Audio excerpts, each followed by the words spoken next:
This is Josiah Plays Pillars of Eternity. I'm back and ready for fun. So, let's find out what this goopy ooze is. Viscous and oily, this muck clings to anything it touches. Okay, and this is probably where we're going to use the gem. The relief gem on this bas-relief here. A viscous slick of something dark and tar-like runs down this wall. The shapes and bulges in the ooze suggest that something lies beneath it, but you can't tell what. Oh, this is where I can use the water from the water skin. That's why I'm still carrying that around. Use your water skin to clear off the ooze. You rinse the ooze away, revealing an intricate relief of a man's face. An elf's face, actually.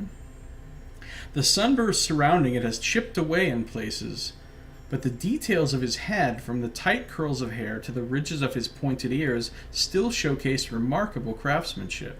One eye socket is empty. A gem fills the other. Place the gem in the eye socket. Nice gem placing sound. The chamber begins to rumble, stray rocks dancing across the tile floor. Finally, a large section of the wall gives way. Do-do-do-do-do-do-do. I just imagine the little musical tune from like Zelda, like Legend of Zelda, where whenever you find a little secret like way to another level or something, you hear that little do-do-do-do-do-do-do, or like however it goes. Anyway, that's... Ooh. Oh, hey now, Lesser Black Ooze. Stay quiet.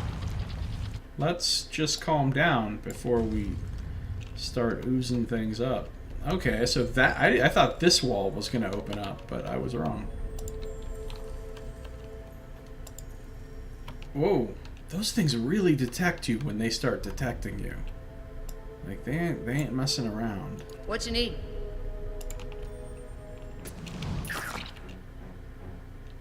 Is it spitting something at me? It's spitting something. How can I help? Eh?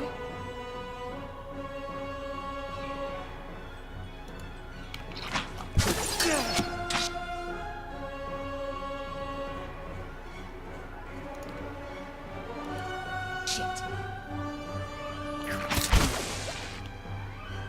What is it doing? Raises her for corrode damage. 0 corrode damage. Did it spit something at me? Grazes... No, I guess it didn't. Hmm?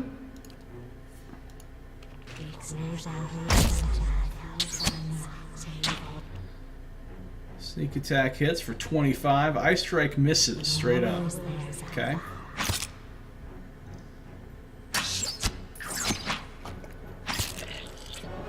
Excellent. Lesser Black Ooze slain. Another ooze plasma.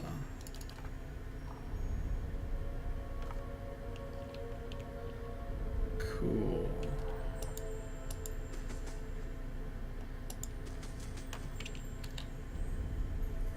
They'll never know I'm here. Found something. Ooh, he found something. It says Seraphina has discovered something, but Hayden took credit for it. But what did they find? That thing was already lighting up before.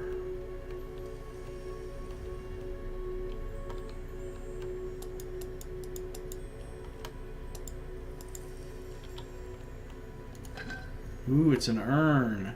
And it has good stuff in it. Good stuff. So first there's a piece of Audra, which is good for some enchants. An organic material, crystalline structure, but shell-like in substance. Audra can be found growing up through the ground in veins in many parts of Aora. Easy to carve and manipulate, it is a favorite of jewelers as a semi-precious stone, and is often cut more intricately and beautifully than other gems.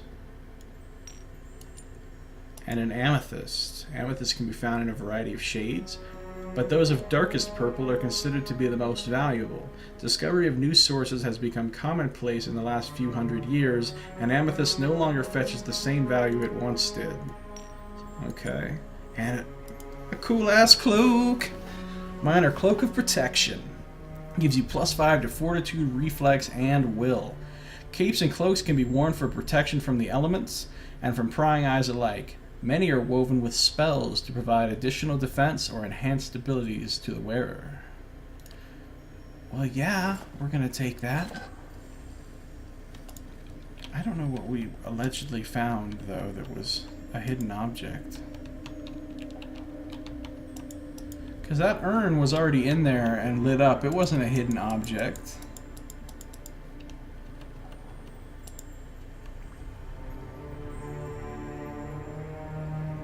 Well, anyway. Oh, I can close this thing? I just saw the symbol for, just saw it again.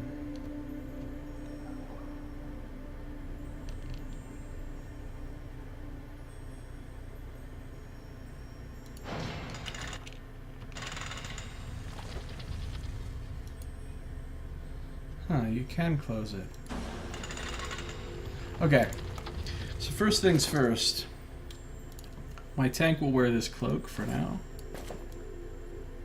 Lovely.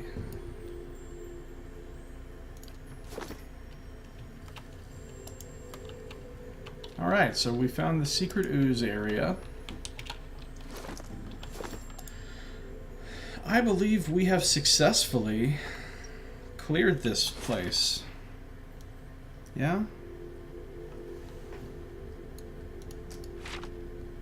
Unless there's something over here. Hiding behind this wall. But if there is, we can't find it.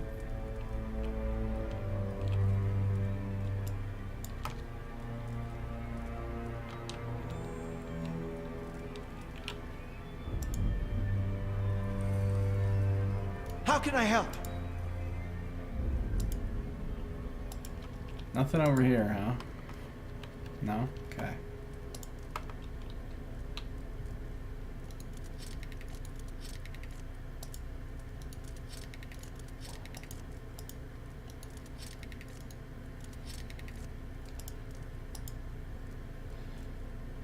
Yeah. We're gonna maneuver them Got through it. one at a time, because otherwise they will do some dumb shit and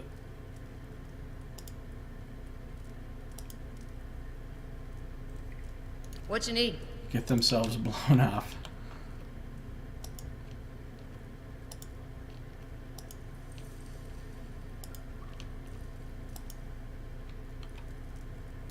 Yeah. Sure. Alright, I think I've cleared everything. So I don't think I have to worry about any additional enemies. And I can just leave. Cool, I can leave. Let's just go ahead and do a quick save here. Yeah, alright, let's go.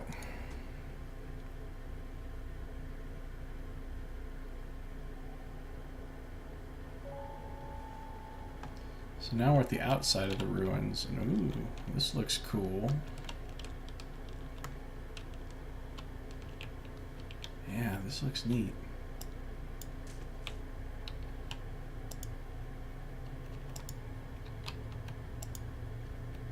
Ooh. Older robed man.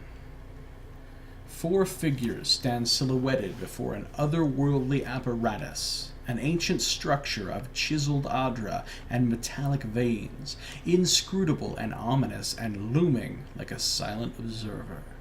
Standing motionless in their midst is what appears to be a human body, colorless as stone or ash, The other figures gaze upon it in what might be contemplation.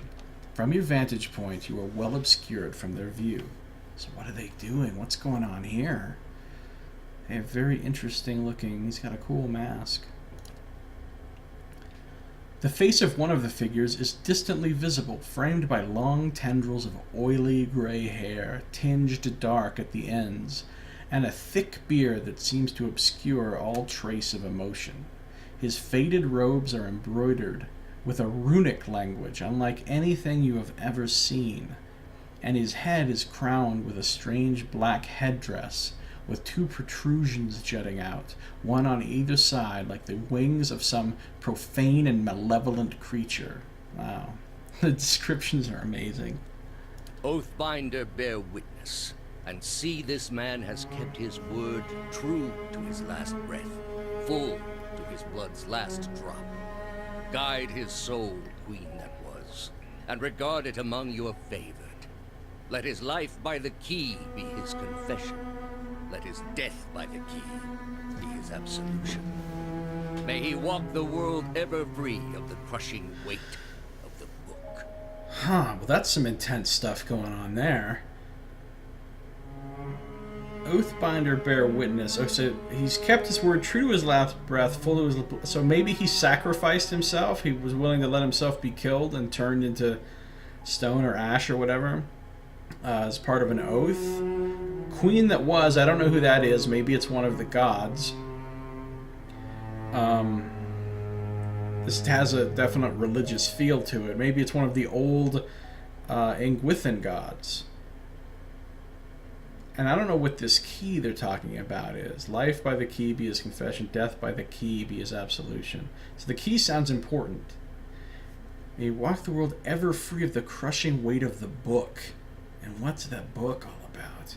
This is very intriguing. Your brother has done his part, and you have seen the power of his contribution. I will accept no further hesitation from the rest of you. In the sight of the queen that was, will you fulfill the oath?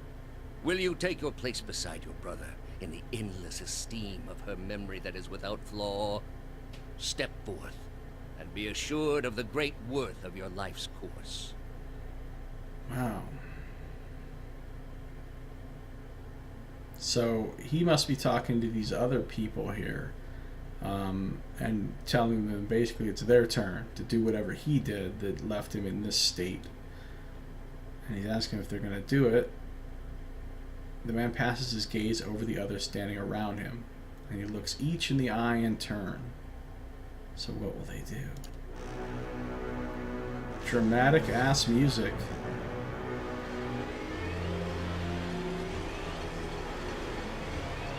So he starts this crazy machine. Okay, so what is it doing? It's sucking their souls out of them, probably? And it's going into the machine? Powering it up or something? And then all of them got zapped. Everything goes white. For an instant, the apparatus goes quiet and the air is still. Then, all at once, it erupts with a concussive surge. Light floods your vision, and you are knocked to the ground. Your head snaps back as you land, and pain wells in the back of your skull, washing your last thoughts away into the black, unconscious void. Wow, so there's an eruption of light and energy, and it knocks me out. Okay? You open your eyes to a different place, another time. You stand in a circular room, grand and domed, its walls lined with Audra and trimmed with copper. The style is ancient, but the chamber is unweathered.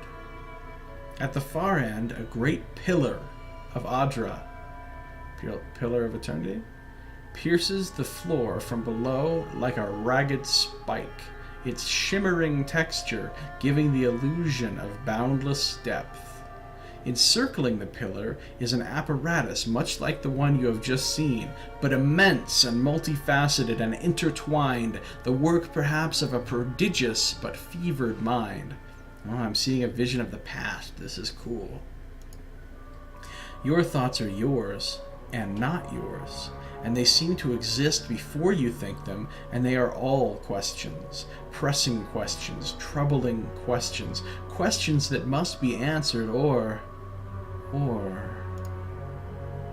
At the base of the pillar now, you see a man with a thick gray beard and ceremonial robe, his oily hair tucked beneath a black cowl, and a strange ornamental headdress. You know this man. You are walking towards him now at a pace that is hurried while trying not to appear so. You have something you want to ask him, one question above all, and the question spits madly in your mind. This is cool.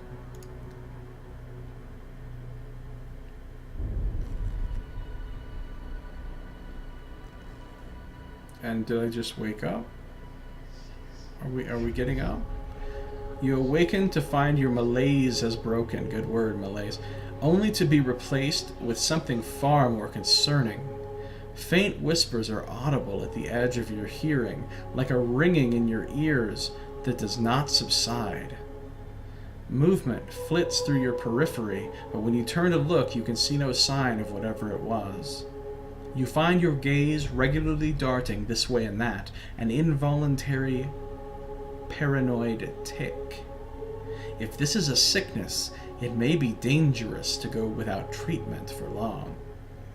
Well, I know a thing or two about hearing voices and seeing things.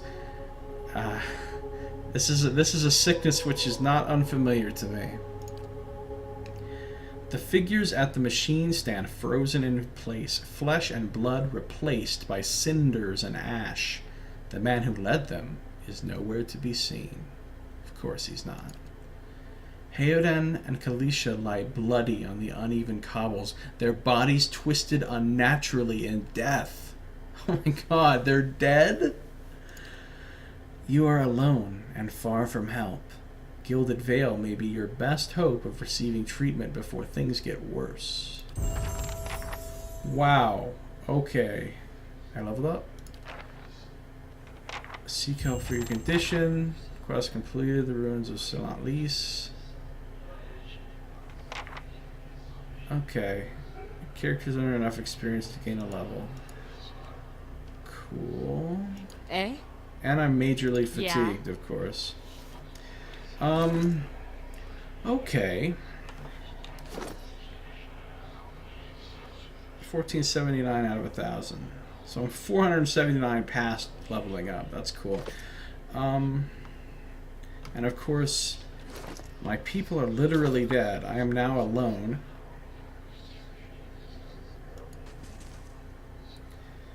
And I gotta take all the stuff. Got it. Oh, that was all the stuff off of both of them. I forgot about area loot. But, Kalisha. But, Heoden. His corpse still has the Hat of Shame. Okay. Do I need any of this stuff? Do I want any of this stuff? I have my... Should I just get rid of the Disappointer? I mean, it's gonna be ridiculous. I need to, for my secondary weapon, I was thinking I should... Oh, I could have 2 crossbows. Oh, that way when I switch to the other one, right? Because then they'll both be loaded.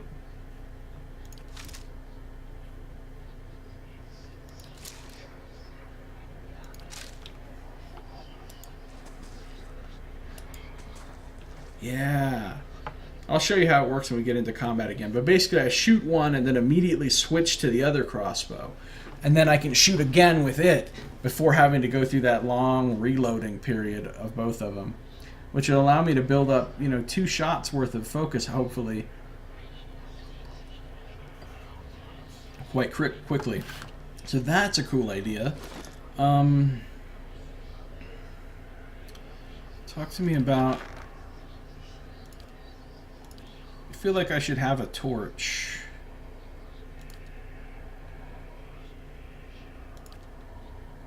Oh, she'll wear the ring now.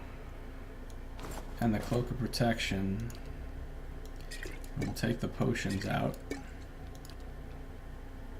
And a torch.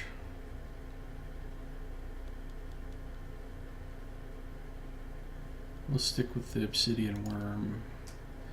So I got a whole bunch of this kind of stuff. No quest items. Okay. So potions of minor regeneration, a potion of minor endurance. I've got to wear this because I need those defenses. Wait, it's white? Oh, because it's my color. Oh, great. That's good. That matches my stuff better than the other cloak did, really. Cool.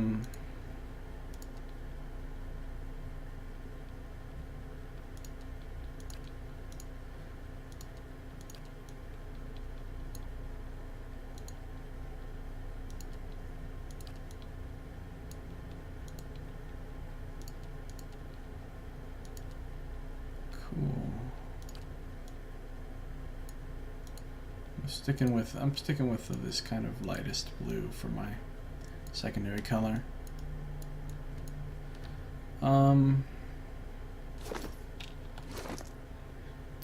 Cloak of the Obsidian Order can go into here. I can wear this.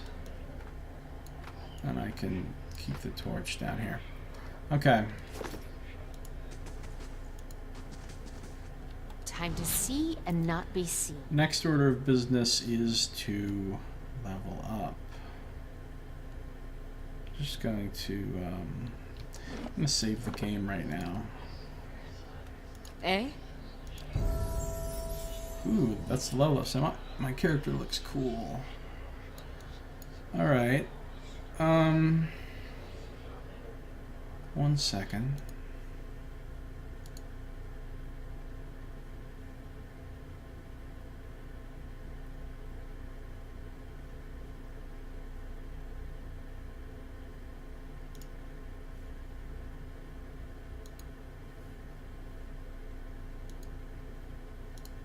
Okay.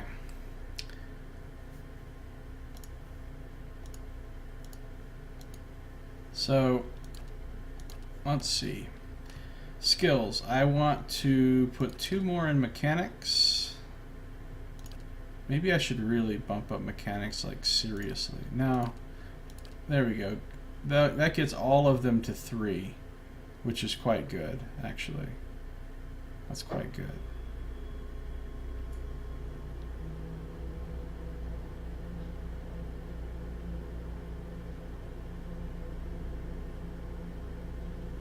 Yeah.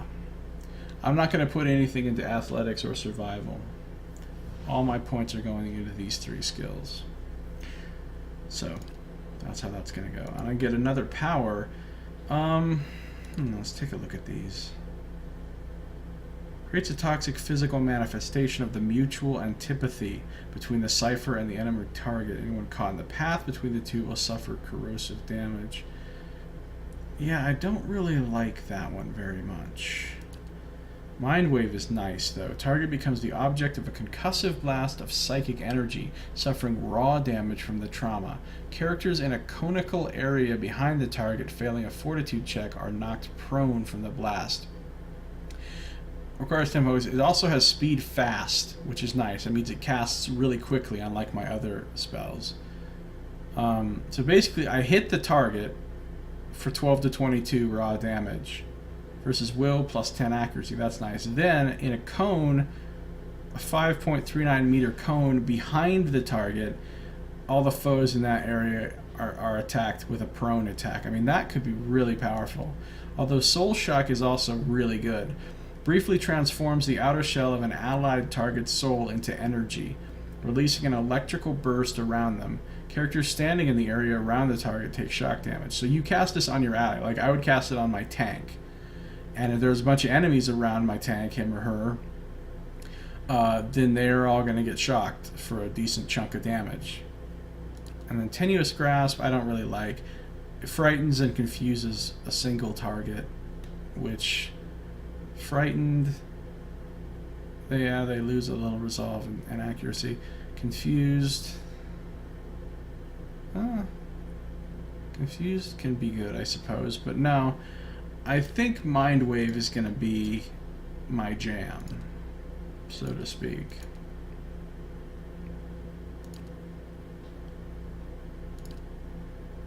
Although, wait a minute. Oh, yeah. Yeah. It's gonna be Mind Wave. Yeah, okay. Now I get a talent. So, there's a lot of good talents that I would like. Quick Switch, Fast Runner. I mean, I don't think I'll end up... Because you only get so many talents through the levels, so you kind of have to spend them on the best things you can get them. I won't take any of these. Like Weapon Focus, one of the ones, let's see, that one includes Pistol and Blunderbuss, which is good. That one includes Arbalest and Arquebus, which is good. Like, those are both ones I would quite consider as, to get the extra accuracy. But I doubt that I'll even... Then Marksman just gives you +5 accuracy against distant enemies with any weapon, which is pretty darn great. But I'm probably going to be taking mostly these talents in the beginning. Biting Whip is going to do 20% more damage with my Soul Whip, which is awesome, because it already does 20% more damage. So it'll make all my crossbow shots basically do more damage, and thus gain more focus. Draining Whip just adds 2 focus gain to every hit, no matter how much damage you do, which is also really good. So I want both of those. And then Greater Focus gives you +10 max focus, which means you start a fight with 5 more focus, and you know you can build up more, which is also really good. Let me quickly check something. Wait, no. I don't need to check something. I'm going to have 20 max focus anyway for being level 2. That would make it 25. So I think I'm going to start with Biting Whip, though, because not only does it help me generate more focus, but it lets me just straight up do more damage. So, oh, and then a Psychic Backlash, which I probably won't take, even though it's kind of cool. Invokes a Retaliatory Strike, stunning an enemy whenever they target the Cipher's will defense. Once per encounter, somebody uses a will attack on me, they get stunned. But how often are people going to use will attacks on me, right? Like, it doesn't seem like a very common scenario. So let's just go with Biting Whip to start with here. So I got Biting Whip, Mind Wave, and 2 more mechanics, 1 more stealth, and 1 more lore, which is really good. Plus, for leveling up, you also gain, 3 to your defenses and to your accuracy, and of course you gain some health and endurance, so being level 2 is a big upgrade for me over being not level 2. Alright. Cool.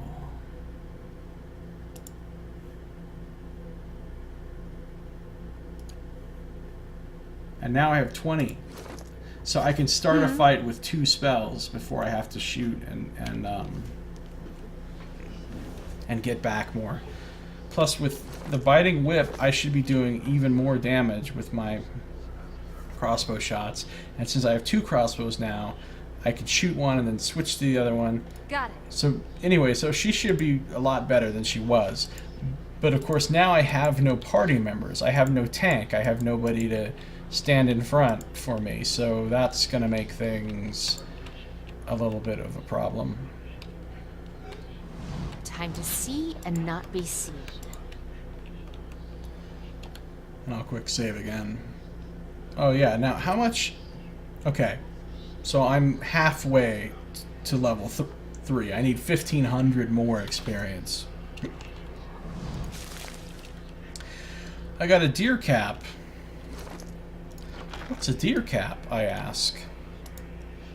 This small, unassuming white mushroom is a common sight in the deerwood, as opposed to some of the, like, assuming mushrooms. Like, that is a really assuming mushroom. Okay, cool. Oh my god, what the shit? Quickly and quietly. I'm seeing visions of somebody being tortured. They're on a rack. Oh. Why am I seeing horrible visions of horrible shit?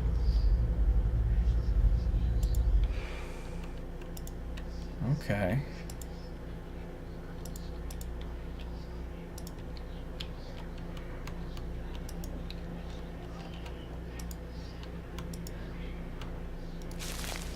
Saint Gyron's Horn.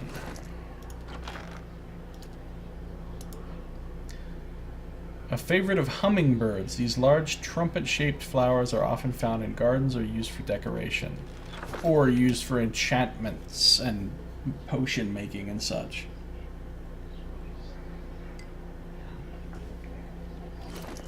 Just curious, can I make any potions besides Wizard's Double? Ooh, I can make a scroll. Prayer against fear. Friendly AoE, 50 defense against frightened and terrified. That seems extremely situational. I mean, it might be worth making at some point if I'm facing enemies that do like some really obnoxious fear and terror attacks, but...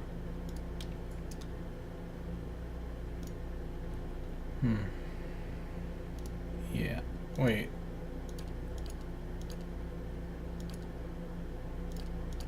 Oh, I can set the amount and it will automatically update how much materials and money I need. So if I needed to make a bunch of these and I had a bunch of stuff, I wouldn't have to make them just like 2 at a time. I could just be like, here you go, make 10 please. And then it'll just do it. That's nice. Okay. So then there's this crazy nonsense down here.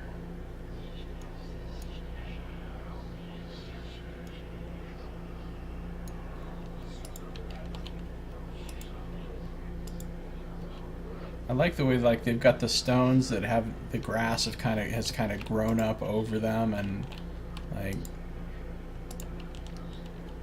pretty neat.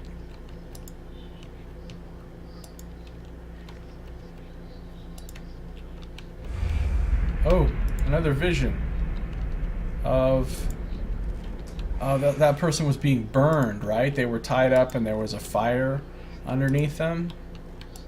Well, that's not nice.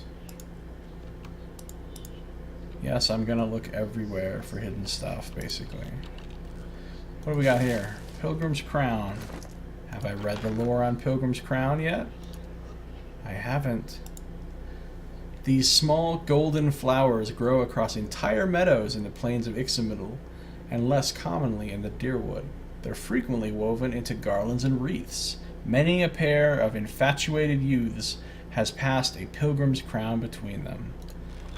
Isn't that nice? Okay. Let's see what happens when I touch this thing.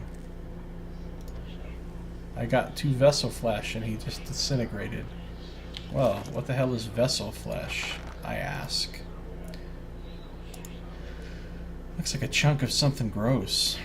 This reeking flesh once held a bound soul. With its energy fading, the flesh is entering a rapid decay. I know I can use that to make stuff. Let's loot all the vessel flesh we can get our hands on. Oh, poor dead Heoden. Ooh, there's all kinds of free stuff sitting around here. Spring berries, okay, we got another one of those. We already know the secrets of spring berries. It's pretty cool. I like how it looks all old and weathered and the grass is growing up around and through it. Okay, let's look at this. There's like soul energy like pulsing and sparking inside of it. This massive structure is formed of stone, Audra, and copper, and covered in strange glyphs. The air around it vibrates with an unusual energy. Yeah, the energy of souls that just got sucked. I've already been up there. Okay. There's another one. Ah, and that's the exit from the area right there. I won't have to gather my party before venturing forth because I have no party.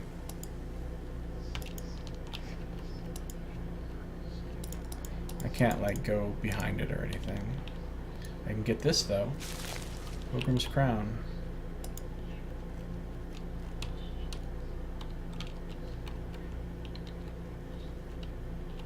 I guess that's it. There's nothing else to do on this map. So, I have pretty good deflection, considering I'm not wearing a shield or using a hatchet. My will's off the chain. Accuracy's still kind of crappy, though. Damage is good, though. Alright, oh yeah, and I'm not fatigued. I'm not fatigued. Okay, cool. Well, that means it's time to save. And, here we go. Ooh. Okay, so I can only go to Valewood, even though, like, I know these other places exist, but I can't fast travel to them because I haven't been to them. Once I've been a place, I can fast travel to it on the world map. So, Valewood it is. It will take me 6 hours to complete my journey from Silent Lease to Valewood. I think those hours count against you becoming fatigued too. So that travel time on the see, she just said rest would be good, but she's not fatigued yet. No problem. Is this like all super misty or what's going on with that? Do these go to different places? No, they don't. Okay.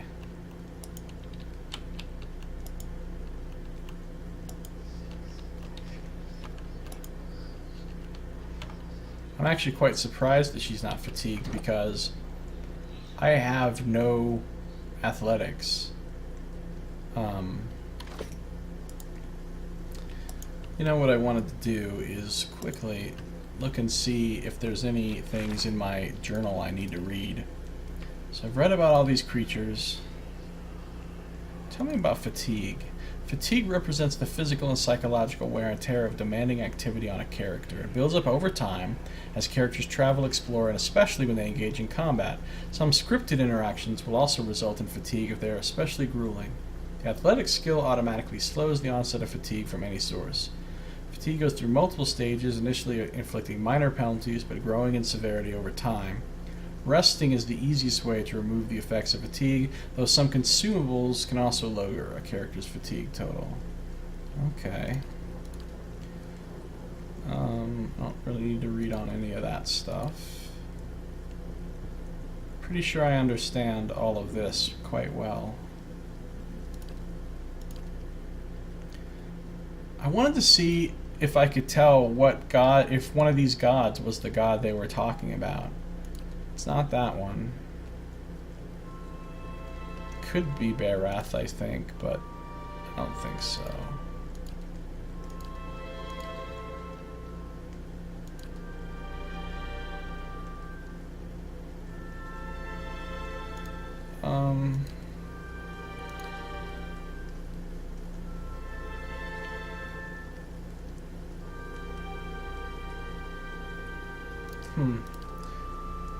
Okay. Did it add anything, any new information on any of these? No? Okay. Audra, a shell-like organic material sought after by artisans because it is easy to shape, and by animancers because of its unique ability to draw in, hold, and channel souls. What is animancy? It's the science of soul manipulation, a field both controversial and relatively new, banned in some nations like Adir, but permitted in other countries like Deerwood and the Valian Republics. And I think animancy is kind of related to being a cipher. Like, cipher magic is kind of like animancy, or there's some overlap there, I think. I'm not sure. We read about Ingwith. We read about BOX. Essence. Souls are made up of essence. As a resource, this soul matter is prized by animancers, whose experiments often require its use. So souls are literally being used as like a power source for certain kinds of magic and okay. I don't think we...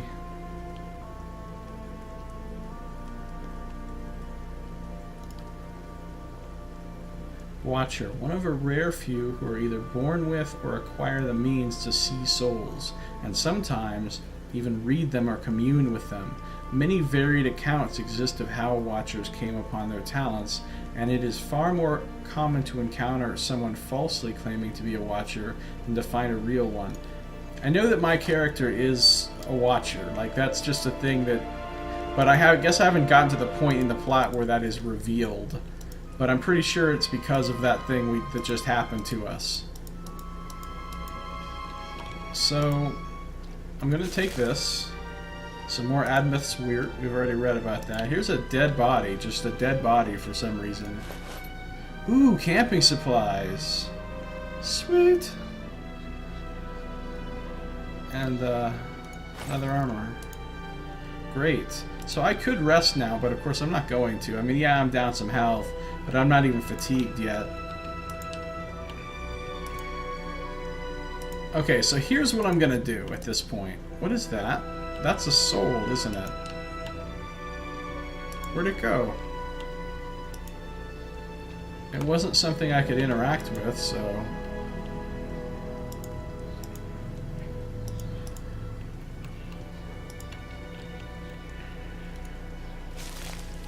Blood moss. This moss grows in sprawling clumps, and its dull crimson hue earned it its name. It is a common sight in more humid regions, where locals say that the moss resembles wounds at the base of trees where it is found. Cool. Blood moss. Blood moss, yo.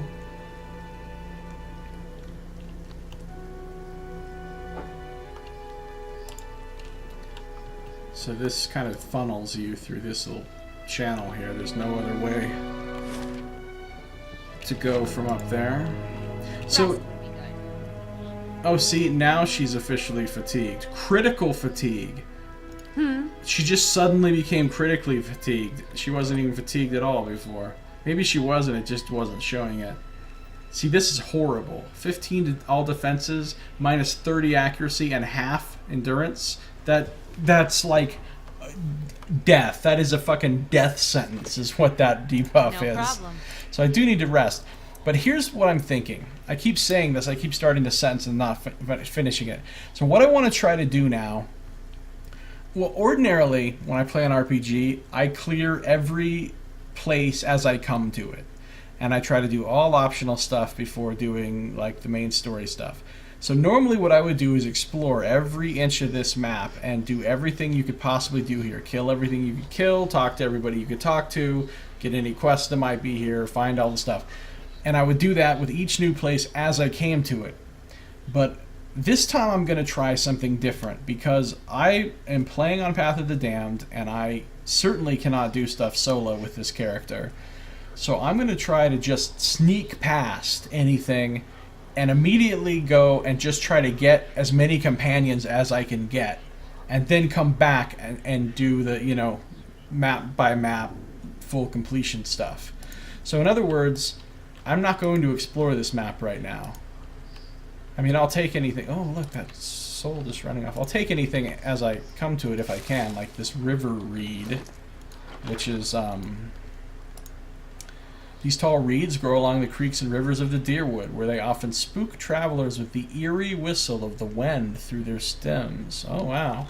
Ooh, ghost-like sound. Is that another dead body? I can't loot it, apparently. Okay, so, in other words, I'm not going to explore the map right now. I'm going to avoid talking to anyone. I'm going to avoid fighting anything. Because I know that if I get to that town... Oh, what's that? Oh, it's an outlaw. If I get to the town... I wonder how close I can get to it before... Oh, now it's starting to see me. If I get to the town, like I was saying, you know, this town, I know I can get 2 companions there. And then, you know, that'll be a start. What's going on here? Wait, those outlaws are... Bandit, outlaw.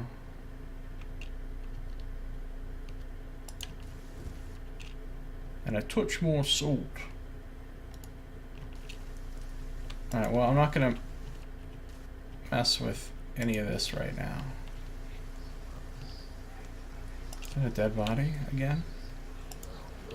I'm just going to try to get through the map without getting in a fight. You'll be absorbing the sharp end of my dagger if you don't hurry it up. Apparently they're having a... And a touch more salt. How long does it take to make some damn stew? Don't rush me, you have to let the meat absorb the flavor. You'll be absorbing the sharp end of my dagger if you don't hurry it up.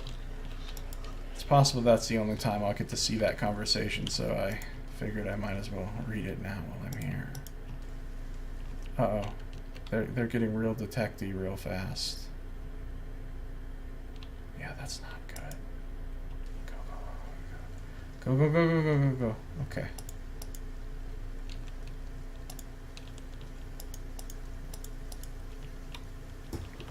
Better quick save in case I screw up and get myself in a fight and get myself killed.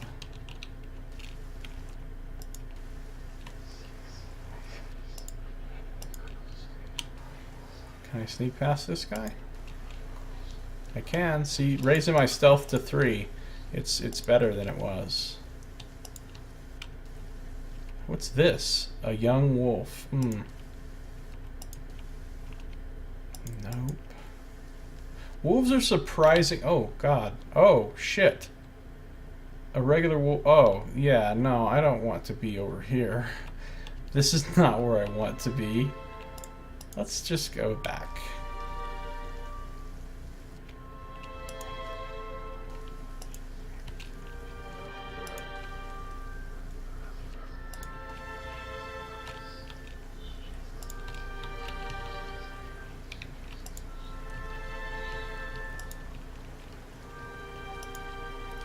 Look at that. The water looks awesome. And you can hear the river like running over rocks sound and...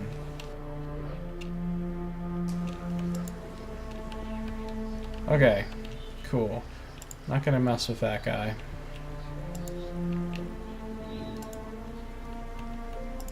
This looks like it's the way to the town. See, that's a guy I could talk to, but I'm not going to.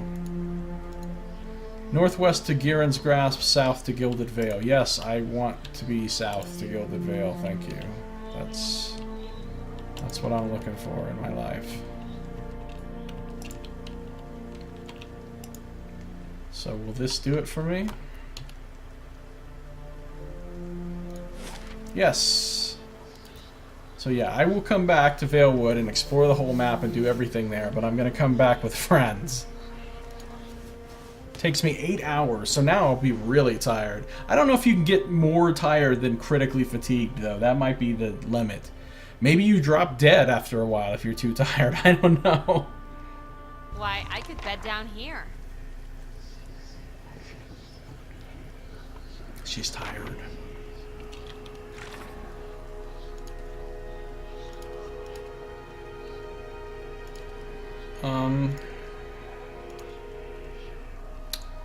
Oh, my biography. Look how much more filled out it is than it used to be. So I read that part. You hail from Old Vailia, where you were accused of crimes and held prisoner. There you decided that your sentence was far too long, and took it upon yourself to shorten it substantially by escaping your prison, preferring a life on the run to one in chains. Gilded Vale is merely your first stop, and in time you hope to continue onward to the city to see what life has in store for you there. You fell ill traveling with a caravan bound for Gilded Vale. The caravan master sent you off with one of his guides, Kalisha, in search of a remedy. While out searching for the remedy, you were ambushed and returned to your camp to find it slaughtered at the hands of angry locals. You dealt with them only to be nearly killed by a wind that threatened to shear your soul from your body.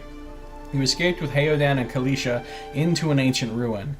You emerged from the ruin to find a strange ritual being performed at some kind of ancient machine. There was a man there who commanded others, and there was something oddly familiar about him. As he left, the machine began to spin, generating some kind of energy, and there was a blast that felt like windstorm you had encountered earlier. It turned the others who had been with him to ash, and neither Heodan nor Kalisha survived. You were knocked unconscious by the blast, and when you came to, you felt awed. You were seeing things, hearing things. You departed the ruins, attempting to reach Gilded Vale on foot, where hopefully you would be able to find someone who could cure you. You've seen visions of another time and place. You were walking in a grand chamber toward a giant machine, and a man standing in front of it. You wanted to ask him something, but what it was wasn't clear. Alright, so my journal includes... These will continue to update as I go along. And then, let's see. I completed a moment's respite. I completed the ruins of Sealant Lys. I have escaped the ruins. Hopefully I can find the road and the way to Gilded Vale somewhere around here. And then now I have this other new quest called Visions and Whispers. After surviving an explosion outside of the ruins of Sealant Lys, I experienced a vision. Since then I've been hearing sounds with no source and seeing things that aren't there. We've all been there, haven't we? Well, maybe not all of us. Seek help for your condition. This is not the illness that struck me at the wagon. This is something new, an affliction of the mind, perhaps. With luck, someone in Gilded Vale will know what to do. Alright, so now I've reached Gilded Vale. Oh my. There's all kinds of things marked on the map. There's Ingrid's house, there's a windmill, there's the road east, there's the Black Hammer Smithery, road south, Temple of Aothas, Adair, that's one of my companions. Aloth, that's one of my companions. Alfred's house, the Blackhound Inn, road west. Okay, well, again, I'm not going to explore the town right now. I'm not going to walk around and go in all the buildings and talk to all the people and do all the things. I'm just going to go try to get my 2 people and do whatever I need to do just to get them. So that's going to be my singular focus here. Where's my character? Okay, good. But I can hear the sounds. I can hear the whisperings of the souls or whatever. Uh-oh. As I creep forward, I see a tree with a ton of bodies hanging from it.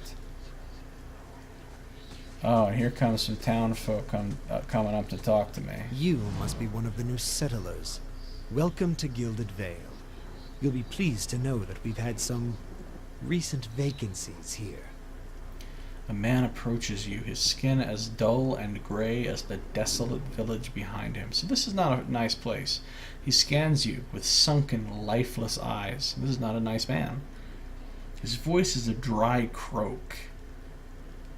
He glances at the gnarled, leafless monstrosity of a tree next to him. So recent vacancies, he looks at the tree where all these people are hung. Something horrible is going on in this village.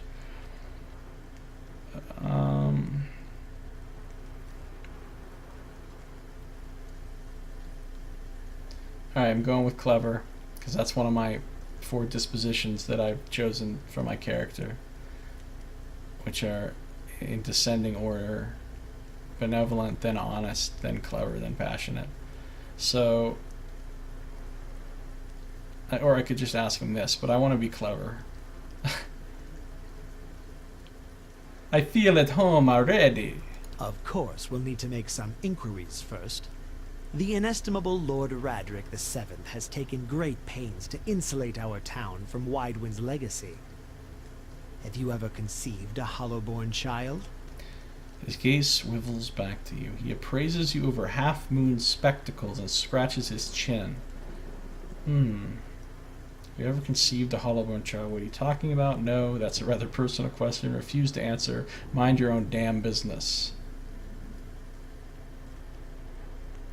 I'm going to say no, because I haven't. Are you absolutely certain? Lord Raderick has made it his first priority to eliminate this scourge from our village. His eyes narrow. So were all these people Hollowborn or parents of Hollowborn? I don't quite... I'm not certain, but I'm pretty sure Hollowborn means born without a soul, which seems... I don't know how that works or what that means, but that's what I think they mean by Hollowborn. I should warn you, stranger. Here in Gilded Vale, we have a special place for dissidents, charlatans, and those who would hide a curse in our midst. I'm a dissident. He steps to the side and inclines his head ever so slightly toward the deformed tree. Yeah, I don't want to end up on the tree. Urgat. His lordship's wife is with child and due any day now. Without his approval, I shan't be able to find you a permanent settlement. It will have to wait until after the birth. We can continue our interview then, after the bell tolls from Radric's hold to signal my lord's new heir. In the meantime, you can find temporary accommodations at the inn, just southwest of here. Yeah, I don't really want a permanent settlement here, actually. I'm good. I don't want to stay. I'm just passing through. Let's not get too hasty with all this. He folds his arms. I'm feeling strange ever since... That doesn't seem like a thing I should tell him. Something about Hollowborn and Wade... Oh yeah, maybe I can get him to tell me about what those mean. You said something about Oh wait. You said something about Hollowborn and the White One's legacy before? Hey, the Flying Trout. This is Pillars of Eternity. Just came out today. It's from Obsidian. It was on Kickstarter like 2.5 years ago. I backed it, and now it's finally out. And it is basically a modern kind of version of like the old Baldur's Gate, Icewind Dale, Planescape, Torment games. And I'm very excited about it because these are my favorite kind of games. He blinks. I forget that you foreigners do not have this curse in your homelands. The Hollowborn have been a scourge upon the Deerwood for almost 15 years now. He lowers his voice to a whisper. Children born without souls. Okay, that's what I thought. He shakes his head. Pitiful, dumb things that breathe, barely, but do not truly live. Some say the Hollowborn are a disease. Some say they are a punishment from the gods. He raises his empty hands. In truth, no one knows. But they began spreading after the Saints' War, and so the name Widewind's legacy stuck in honor of that foul, blasphemous pretender. His voice shakes with vitriol. I see. Lord Radric's decrees may seem strict at times, but he has our best interests at heart. He nods. If you have any other questions, don't hesitate to ask. It's important that everyone in Gilded Vale understand our rules. Before I got here, I saw several people conducting a strange ceremony near some ruins. He regards you carefully. You'll want to mind where you mention that. Trespassing on Ingwithan ruins is illegal, not to mention dangerous. You probably saw someone attempting some new ritual to appease the gods. People will try anything these days. Bereth have mercy, we certainly have. I don't think so. Just as they finished, there was a Beowick. He polishes his spectacles on his sleeve. If you'd been that close to a Beowick, you wouldn't be standing here. I guess I will say this to him. I kind of have to. I've been feeling strange ever since a close call with a Beowick. Is there someone in town who could help? Whatever your problem, it sounds like a matter for an animancer. However, the only animancer in Gilded Vale isn't in any condition to speak. Consider yourself fortunate. After she failed Lord Radric, we saw to it that she wouldn't profit from the misplaced trust of others. A bad cure is often worse than none at all. Magistrate frowns. He points at a body hanging from the tree. So that's their animancer. He's done. Apparently, she failed Lord Radric, and she's now dead. But if you're set on finding a bottle of troll piss or a dead Audra pebble to rub on your forehead, you're welcome to check her pockets. A little corpse stink is nothing when you're digging for shit. My advice, however, is to be satisfied that you escaped and leave it at that. Very well, then. Goodbye. Keep out of... He nods curtly. Whoa. I hear the tolling of a dramatic bell. 2 tolls. Let that be the last. 3.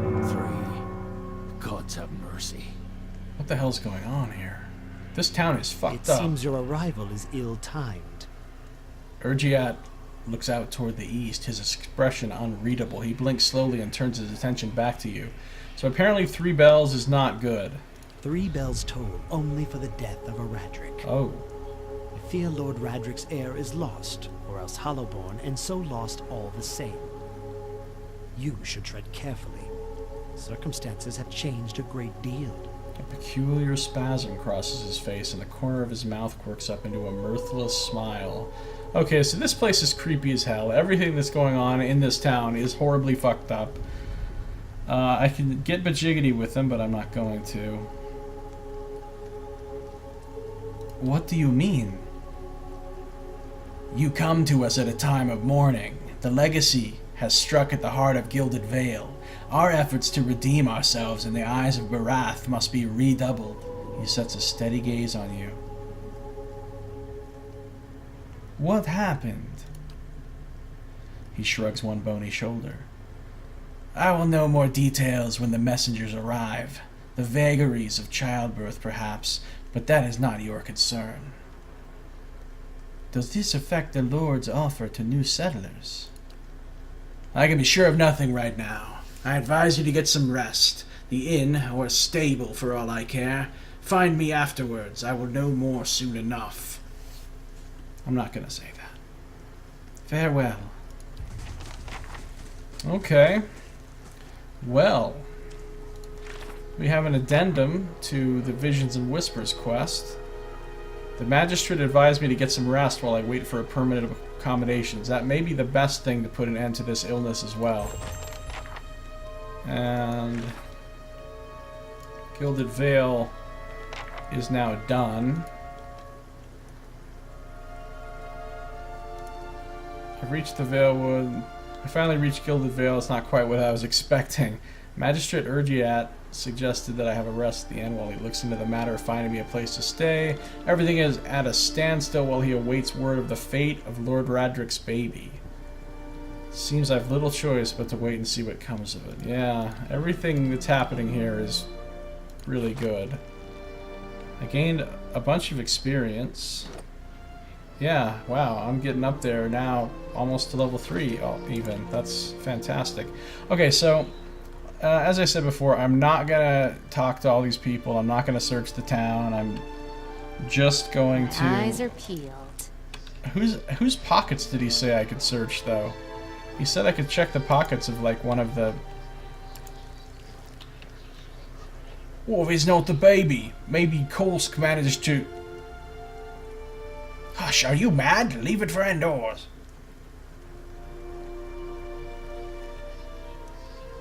Alright, so they don't want to talk in front of me, which is wise, probably. Just, I need to get my dude here, is what I need. Here's my guy. You, I need you to join my shit. So I'm gonna quick save. And let's talk to Adair. Adair? Adair. Adair is how I think we're gonna pronounce it. We'll see. Maybe the voice actor will pronounce it.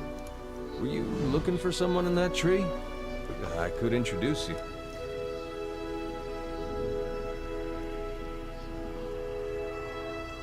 Strange way to talk about your dead. He looks up at the tree and breathes out. Half the town's up there now, seems like. No right way to talk about it. I'm looking for someone who can help me feel better. He gives an understanding nod as he takes a long drag from his pipe. My condolences. He exhales and turns his attention away, watching the village around him. That was not a come join me conversation. What's going on here? The man smiles broadly. Welcome to our lovely village. Oh. Okay, well apparently I have to do something else before he will join me. So what I'm gonna do... Things are bound to get worse now. Don't be stupid. They can't possibly get any worse. They do seem like they're kind of in the shitter. Okay, this is my other guy, and Looks like he's having a confrontation right now, so let's roll up on this. There's Aloth. You see 4 people gathered by the door to the inn. Their raised voices and chopping gestures suggest an argument reaching its climax. The first figure raises his hands for calm. His face is partially obscured by a hood, but his height and stature suggest an elf. I meant no offense. Let's put this matter to rest over a round, shall we? My treat. Hoping to soothe our pride with a few Adira coppers, eh? We don't need your coin. The others, 2 folk men and an elven woman, don't look convinced. The woman crosses her arms. She spits at his feet. I could say nothing. I could come in here and try to calm shit down with rationality. I can say, ooh, a fight. Or I can say, what's going on? What's going on? One of the other men points at the hooded elf. His eyes are red from drink, but his gaze is focused. Mocking us even while he shelters in our village just goes to show you what these fancy Adira manners are worth. We don't take that kind of treatment. Not from foreigners, and especially not from Adirans. No, I did not check the base of the tree yet. Go on. Say it again. I'm itching for an excuse. The second man thrusts his chin at the elf. He stinks of sour ale. Why, you're itching for the kindling touch of your sister, you cocksfeather! And suddenly, he's really trying to start some shit. I'll cut that barrel-licking tongue out of your head. A collective cry of outrage rises from the 3 locals. The second man snarls. I think some shit's about to go down. This is a misunderstanding. I didn't say whatever it is you think I said. We've nigh quarrel. Okay, something interesting is going on with this guy. He's either got like multiple personalities, or he's like possessed by some spirit that sometimes takes him over and talks through him, or he's just crazy and he can't even decide what he wants to, or something else is going on, or there's some kind of curse on him where like he accidentally has to say like these really confrontational things in a different voice or something. Something really cool is going on with this guy though. Horror and shock paint themselves across the elven man's face in broad, hasty strokes. See, he was like surprised that came out of his mouth. He frowns and swallows.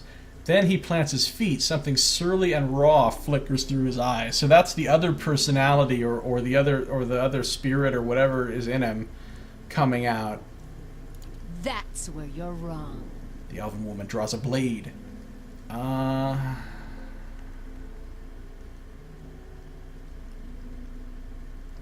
You're not going to take that from him, are you? I can egg the people on. That's fucked up. I don't think attacking him is such a good idea. The 3 drunks scowl at you. And what's that? Ooh, now I can use some of my amazing attributes.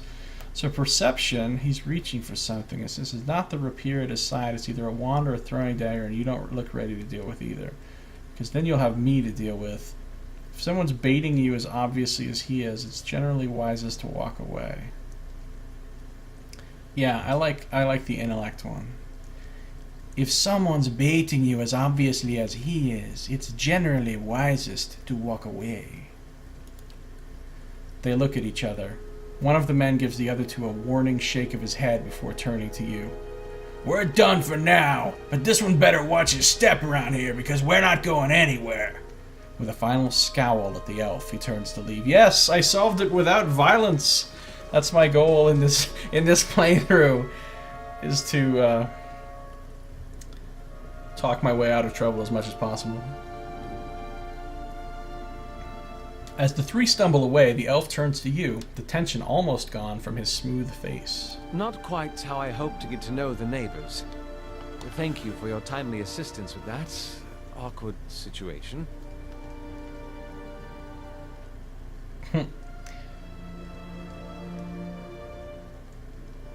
I'm glad I could help. Courtesy is a rare pleasure in these parts. Though your accent suggests that you are no more local than I. Gives you a quick smile. He straightens his hood, and you note the remains of fraying embroidery on his gloves. His boots are caked with the dirt of many months' travel, but the leatherwork beneath it is sturdy and fine. So he's been on the road for a while. Well, I suppose introductions are in order after that little fiasco. Aloth Corvisor, at your service. Aloth, okay. I could just randomly be aggressive with him for no reason. How did you manage to get stuck out here? He laughs uncomfortably. That is something of a long story. Well, I'm a wizard by training, and an adventurer by necessity. I was born in the Seathwood, part of the mainland of the Adir Empire, and both of my parents served the nobility, which afforded me an education for which I'm grateful. However, there were no open positions in those houses, and so I decided to seek new means in a new land. I have a feeling this is not the whole story. And how exactly did you come to be here? I was traveling with a caravan, but we were separated near some ruins. In Gwithan ruins? Oh, those can be dangerous places during the best of times, which these are not. And half the locals will arrest you for trespassing and the rest would kill you outright. I'm curious, what exactly did you find there? He leans closer. See, he's interested. He's intrigued by this. I can remain silent. I can lie and say nothing. These are both honest answers. Which one do I want to tell him? I think the second one's more interesting. Several hooded figures operating a strange machine. Aloth goggles at you silently, apparently assessing your earnestness. Finally, he gives you a clipped, awkward laugh. You do manage to find yourself in rather interesting predicaments. Just how did you manage to cross those 3 drunks? I'm afraid that was a matter of misunderstandings and mistranslations. It doesn't help that people in these parts remember their war with Adir like it was yesterday. He did make a rather lewd suggestion regarding one of the aggressors and his own sister. I'm going to use the more blunt. You did tell that one man to go fuck his sister. Ah, that! He clears his throat and adjusts his sleeves. As I tried to tell them, they misheard me. Happens all too easily after a few pints, and the accent doesn't help. I heard the same thing. For just a moment, he looks as if he's about to say something else. His expression brightens with mischief, but before he can speak, he forces a tight smile, biting his lips so hard you expect to see blood. Finally, his face relaxes and he shakes his head. I should speak more clearly next time. My apologies. What are you doing in Gilded Vale? An excellent question. I came looking for fresh air and cheap land. Instead, the magistrate gave me directions to the inn and a story about the local lord's expectant wife. But I take it that's a familiar tale. He folds his arms and frowns, looking toward the center of town. He cocks his head, looking at you. Yeah, that's exactly what the magistrate just did with me. And you?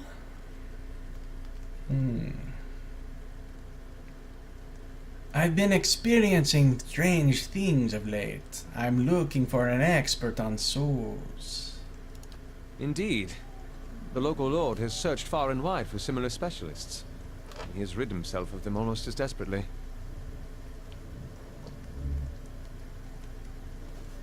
His eyes flicker as he looks you up and down. He nods at the gnarled old tree in the center of town. Right, because the other animancer is hanging from the tree. His darting glance takes in the tumble-down buildings and the fallow, rock-strewn fields. I expect that such expertise would best be sought elsewhere. You don't exactly look like a settler. Begging your pardon, but neither do you. Yet, circumstances can find a person in the strangest of places. A sly grin crosses his lips.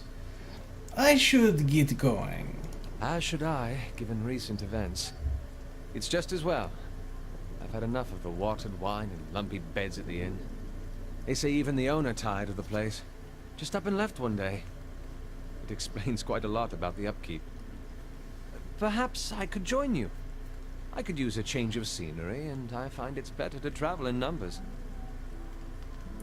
Wrinkles his nose. He gives you a guardedly hopeful look.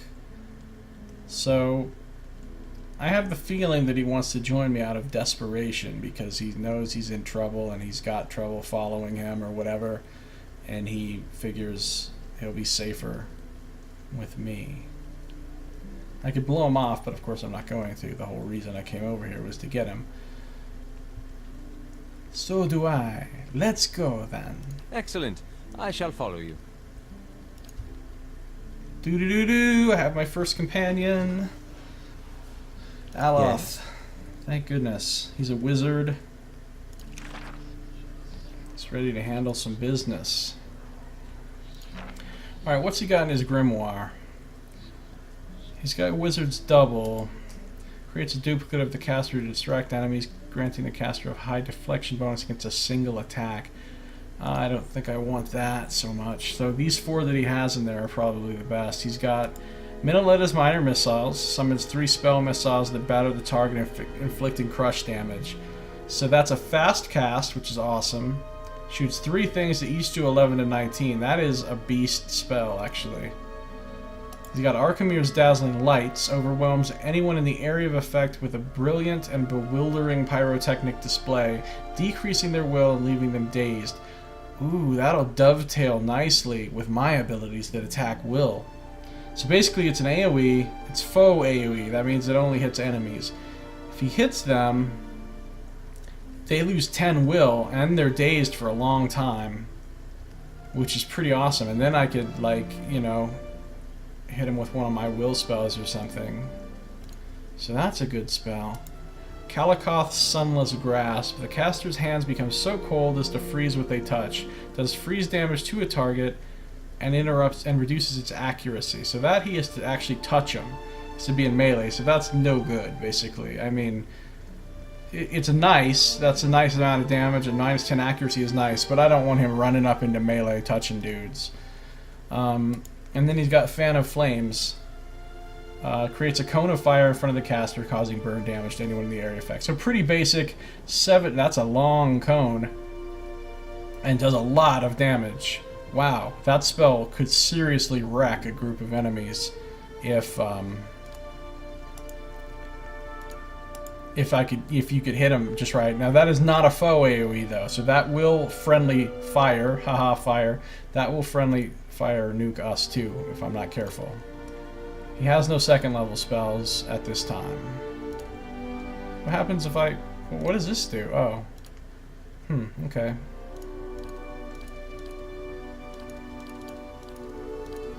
Cool. So that's his grimoire. He also has Arcane Assault twice per encounter.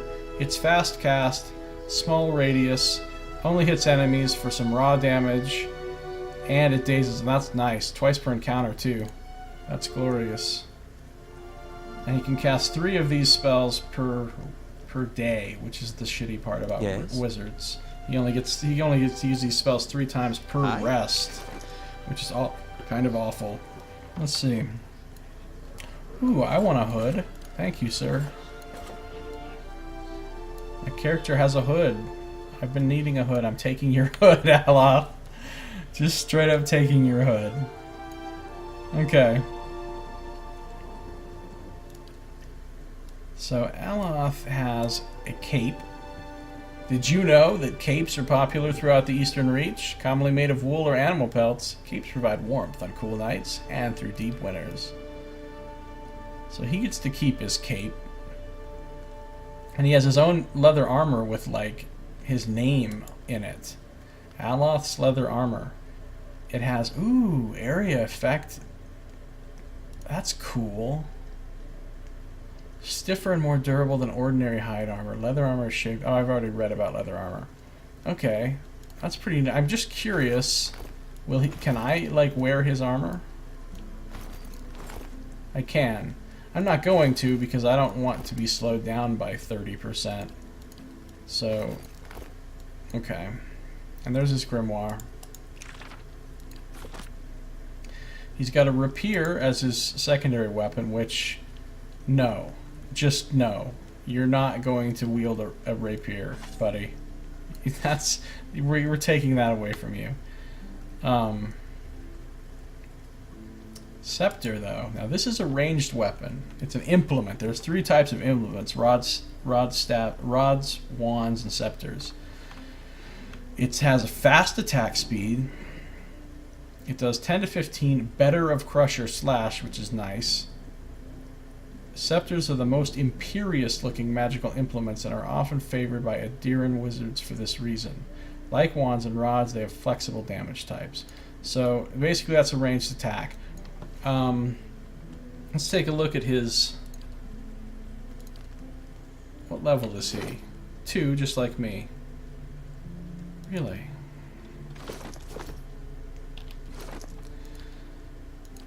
So he has less health than I do, but more endurance. He doesn't do much damage. Of course, my stats are all modified right now by being purely fatigued, but let's see. His accuracy's eh. His defenses are pretty shitty.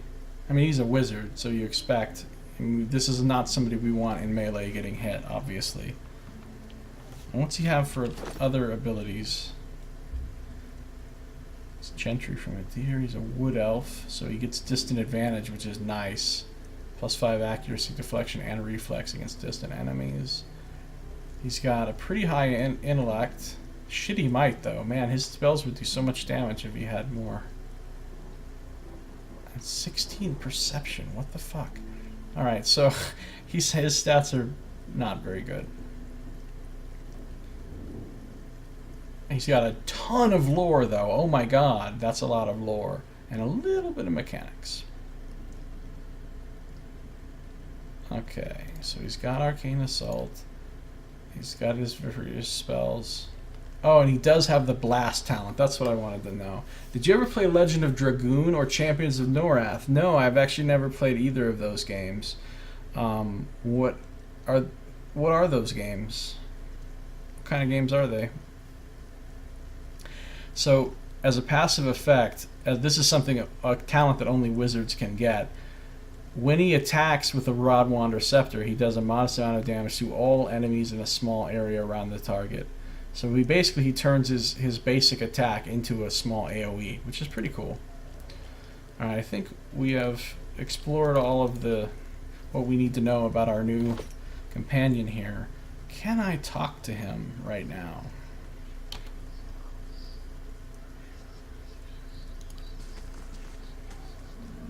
Aloth looks at you with quiet attentiveness.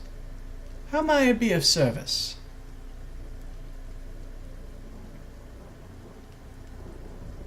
How long were you in Gilded Vale? He shrugs, fidgeting with the hem of his sleeve. Not much longer than you. As you saw, it was hardly the haven that had been advertised. Tell me about Adir. I've been gone for more than a year now, but I suspect I'll always think of the forests and fields of Adir as home. We've thousands of years of history and tradition behind us, and there's a sense of dignity and responsibility that comes with that. He frowns. Of course, there's baggage as well. Our imperial past is still fresh in the minds of many, as you may have noticed here. Right, because Adir was the empire that this country of Deerwood broke off from and just rebelled against recently. You're a free roam RPG sort of like this. Champions of Norath just had massive maps for good questing, and loot was just amazing. Really, I've never even heard of Champions of Norath. How old is it? Of course, there's baggage as well. Yeah, he said that. Okay. Has it been difficult to adjust to the Deerwood? People here are informal, hot-blooded. His mouth twists into a wry smirk. More attentive to insult than to duty. But as long as one avoids provocation, it's easy enough to get along. He steeples his fingers. I've gotten accustomed enough to keeping my thoughts to myself, anyway.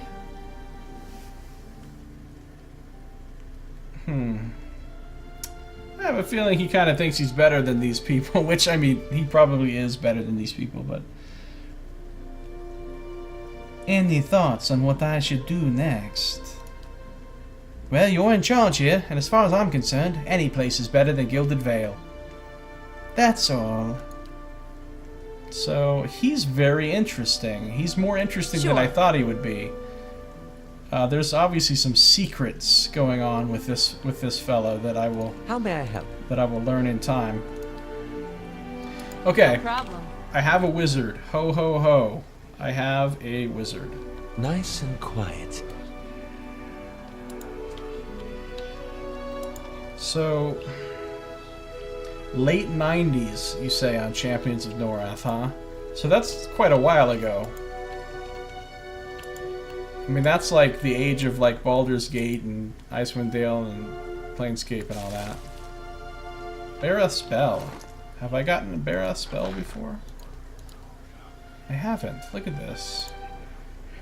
This flowering plant has drooping flowers of a somber blue and gold shade. Both the sweet-smelling leaves and berries of the plant are known to be extremely poisonous, toxic to grazing animals and people alike. So, hopefully I won't be making any potions out of that.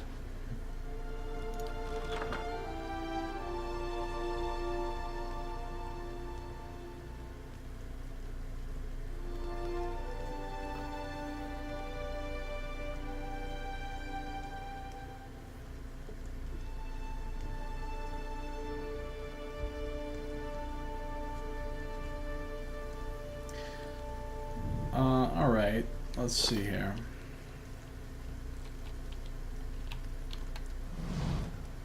Yeah, no problem. I'll see what I can find. I want to figure out how to get Adair in my party. Maybe I need to check the base of the thing first.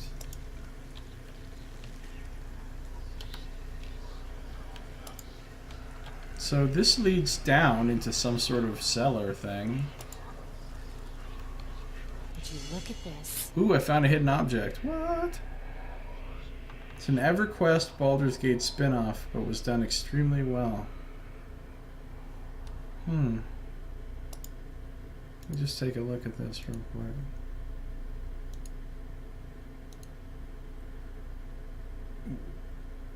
Was this just on console, or was it on PC also?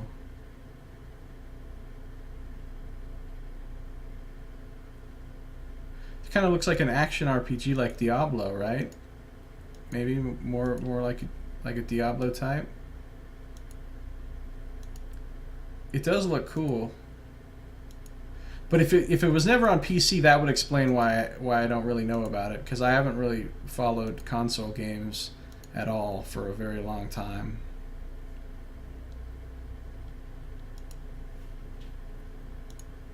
Okay, back to what we're doing here. Beneath the vines are crude carvings of a sun rising over 3 stars.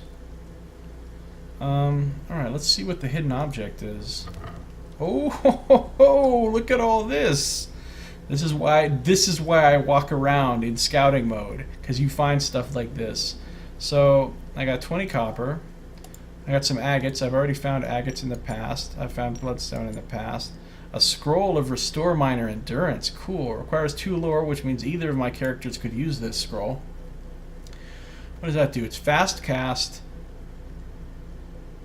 Plus 10 endurance in an AoE. Says it shares a generous portion of the caster's divine strength, restoring a significant amount of endurance to all allies in the area of effect. 10 endurance is not really that significant, though. But I'm going to take it. And a potion of Spirit Shield. Surrounds the caster with a shield of spirit energy, granting an increased damage reduction and a concentration bonus. Plus 3 damage reduction and 30 concentration for 45 seconds. That's nice. That's a nice tanking potion. It's basically like very improved beer. What? So I can use this, right? Like it's acting like I can't, but... Eh? Like that's in red, but I guess I can use it because I have 2 lore. I have more than 2 lore. I have 3 lore, in fact. Where was that other thing? The scepter.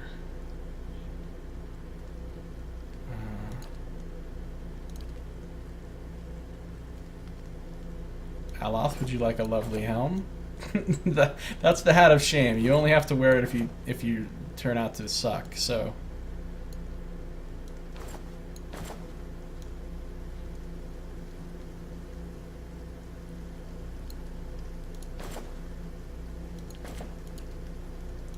Give me that.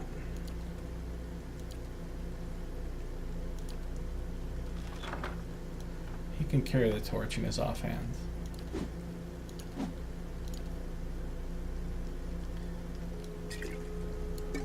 I'm gonna give him one of these. How do you split stacks again? What did I just do with my potion? Come back. Let's see, is it control? Control click? Control drag? Is it shift drag? Shift. Is it alt drag? Alt click? There's gotta be a way to split stacks. There we go. You just double click it.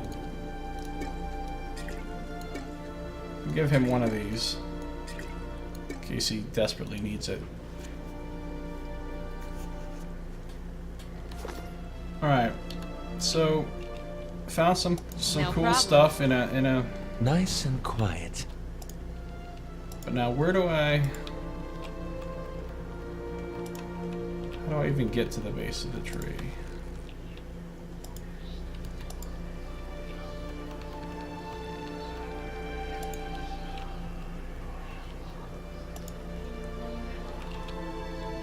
Oh, it's right there behind it. There is where I go. Alright.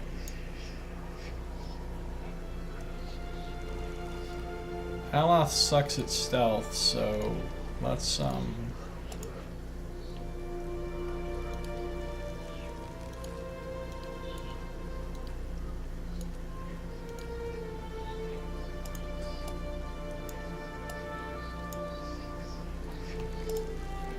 happens if I talk to Adair again now?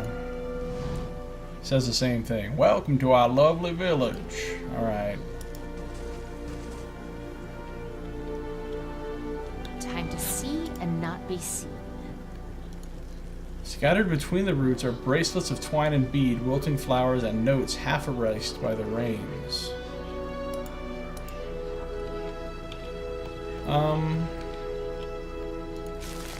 We'll take some blood moss, though. Like, wait, I remember the constable saying that I could check the pockets of the animator who was hanging on the tree, but I don't see anyone here that I can loot.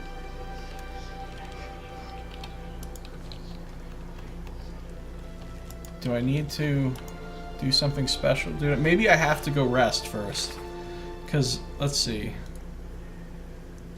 He told me to get some rest.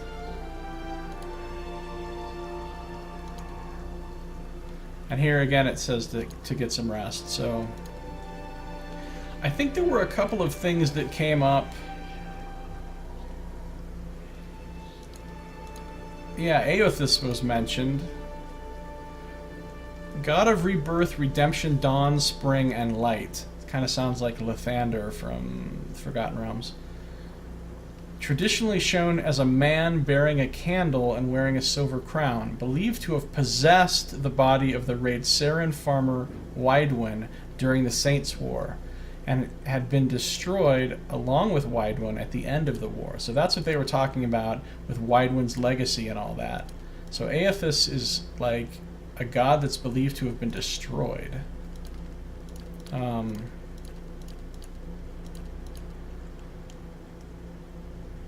Raid-Sara, Steerwood's neighbor to the north. Raid-Saris is a nation firmly rooted in its Aotheisian faith. a fervor that took hold during the events of the Saints' War and remains even after the apparent death of Aethys. It links to death, just so you know how death works in the game. Okay, Widewind's legacy. A widespread blight of unknown origin in which babies in the Dyrwood began to be born without souls. So named because its origins roughly coincided with the death of Saint Widewind in the Saints' War. And here's the Saints' War. Began as a peasant revolt in Raid Ceres led by a farmer named Widewind, who claimed to be the living vessel of the god Aethys. After overthrowing the Raid Ceran government, Widewind invaded the neighboring Dyrwood, where he was defeated, destroyed by a weapon dubbed the Godhammer Bomb. Aethys has not been heard from since. Okay. Well, that's pretty interesting. And apparently, oh wait, the other one I was going to read was Hollowborn. An infant born without a soul. But they're saying that this is because of the whole Raid Ceres thing.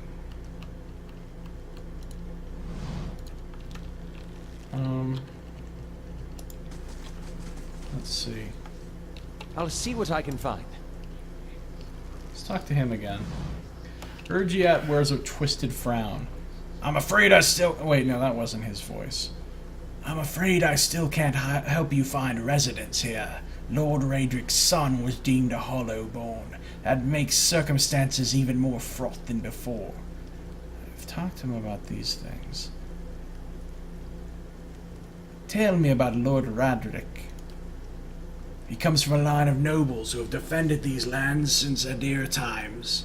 Raedric II was an early supporter of Dyrwooden independence during the Revolution, and the current Lord's father perished in the Saints' War. Hollowborn began appearing in the Dyrwood shortly after the war's end, so maybe they don't know that Hollowborn are caused by it, they're just blaming it on that, who knows. Lord Raedric has taken it upon himself to purge the curse from Gilded Vale. His measures have been severe but necessary. Unfortunately, it may not have been enough if the bells were any indication. The bells, right, because one of his children just died. The Saints' War? Our age's most egregious example of man's madness. 15 years ago, the people of Raid Ceres decided that Waidwin, their living saint, was the literal incarnation of the god Aethys. Urgiat wrinkles his pinched nose. The supposed saint took it upon himself to liberate the Dyrwood, supposedly from allegiances to less worthy gods, but I've never known an army to conquer a land for its people's own good. The war lasted about a year, but you can guess what that year did to the worship of Aethys in the Dyrwood. Lord Raedric's forebears had all been Aethesians. Well, Aethesians. Wow, that is crazy hard to say. Aethesians. Okay, boom. There we go. Had all been Aethesians. But after his father fell defending us from those fanatics, he personally saw that the temple of Aethys here in town was shut down. He points at a few ruined walls near the tree. Oh, the temple of Aethys was like right here. If you have any other questions, don't hesitate to ask. It's important that everyone in Gilded Vale understand our rules. I'd like to know more about... That's not my voice. I'd like to know more about Gilded Vale. We're a frontier village, as are most settlements in the Dyrwood. Gilded Vale hasn't grown much since its establishment in the colonial days, and the last 15 years have seen our population shrink further. He takes in the ramshackle houses and the half-fallen fences. Hence our recruitment of fresh settlers. Alright, so their town is kind of in shit shape. They've killed off a bunch of their people. Things are not going well. Their children are being born without souls, and I guess they're just killing them off or whatever. So they're hoping to get new people to move here. That's why Lord Raedric was offering free land to people and stuff. Aloth snorts. Indeed.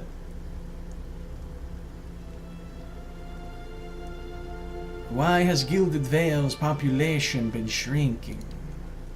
Waidwin's legacy, of course. Many women have had difficulty bearing healthy children of late. A few years ago, Lord Raedric decreed that no mothers of Hollowborn are to be allowed in Gilded Vale.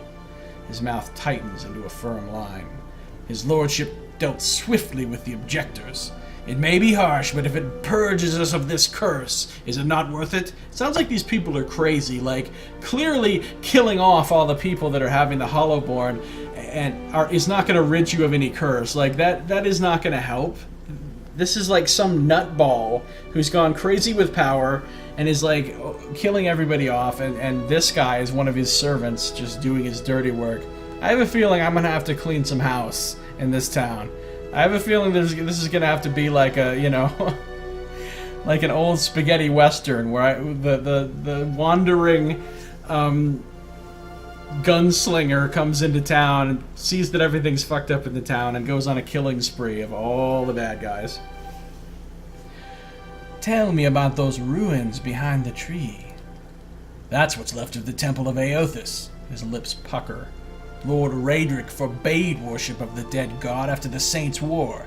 It's been abandoned for almost 15 years, but there are plans to rededicate it to Bereth, the god of life and death. Enough about Gilded Vale. You'll get to know the town well enough as you explore, I'm sure. Goodbye. Alright, so I don't think he told me anything that was very helpful in obtaining the services of Adair. Yeah, I know, I'm welcome to your village. That's great. Okay, I think what I have to do is go rest. To trigger whatever next plot thing has to happen, hopefully, so I can get him. So I guess that means it's time to go into the inn. This is the inn, right? Windows are clouded with the haze of accumulated smoke and cooking grease. The Black Hound Inn. Check this out. Trivia time. Okay, obviously Obsidian is made up of a bunch of people that used to work for Black Isle Studios, part of Interplay, and that they are the ones who made all the Infinity Engine games. Baldur's Gate 1 and 2, Icewind Dale 1 and 2, Planescape Torment. They also made Fallout 1 and 2. They made amazing, amazing isometric RPGs back in the day. But then Interplay folded, and so Black Isle Studios disappeared. It became no more. So all those people were out of a job. So some of them went off and did other things, and some of them work for, like, In Exile now, which is the company that made Wasteland 2 and is now making the new Torment game, which I'm super excited about. But the bulk, I think, of them formed their own company called Obsidian Entertainment. And they've made a bunch of games since then. And they just finally made this, which they funded on Kickstarter, because these type of games, these sort of isometric, lore-heavy, dialogue-heavy, very story-based, with very tactical, kind of old-school RPG combat. These are not popular nowadays, so publishers will not pay good money to fund these games getting made for the most part, because they don't expect to get a lot of sales out of them. So they went to Kickstarter so that they could make a game like this, like their old games, like the games that their fans used to love. And people came forward and donated $4 million to them to make this game, including me. I gave them a significant chunk of that $4 million, let me tell you.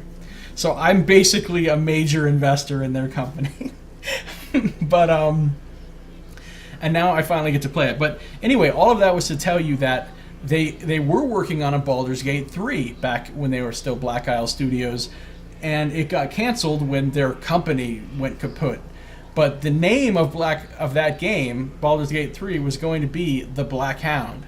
Baldur's Gate The Black Hound. And so the Black Hound Inn is a reference to that.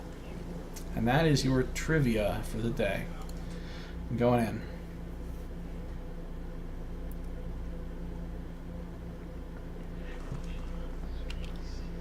Cool. I got 20 experience points for entering an inn. That's pretty awesome. Okay, I'm not going to talk to anybody. Ooh, look at that, though. That's cool. That's like a stained glass window with like a...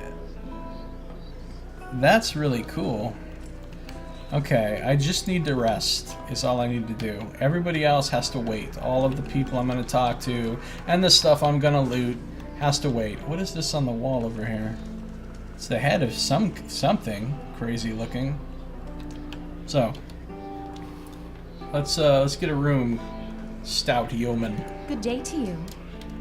Stout yo woman, I mean. Go, greetings and welcome to the Black Hound Inn. The innkeeper bows her head curtly. Please, sit where you like. Would you like a drink or a room? We have 2 available at the moment. I'm afraid we can't offer much by way of a good meal today, she sighs. Unless you're fond of cold porridge.